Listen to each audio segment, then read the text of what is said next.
Welcome back to my channel Zaki's creativity. আপনারা সবাই কেমন আছেন? এখানে আমি রেজিনের একটি চাবির রিং দেখাচ্ছি। এই রেজিনের চাবির রিংটা তৈরি করা হয়েছে 3:1 রেজিন দিয়ে। 3:1 রেজিনটা কিন্তু মূলত শুকাইতে অনেক সময় লাগে, প্রায় 72 ঘন্টার মতো টাইম দিতে হয়।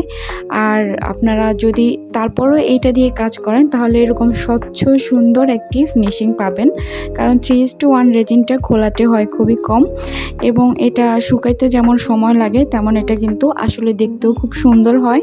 তো যদি আমার ভিডিওটা ভালো লাগে তাহলে অবশ্যই আমার চ্যানেলটি সাবস্ক্রাইব করবেন এবং নিত্য নতুন এরকম ভিডিও পাওয়ার জন্য অবশ্যই কমেন্ট করে জানাবেন। তাহলে আমি রেজিন বা অন্যান্য ক্রাফটের বিষয়ে আরও ডিটেলসে আপনাদেরকে বলে আপনাদেরকে হেল্প করার চেষ্টা করব। তো ভিডিওটা কেমন লাগছে অবশ্যই জানাবেন। আল্লাহ হাফেজ। আজকের মতো এখানে বিদায় নিচ্ছি।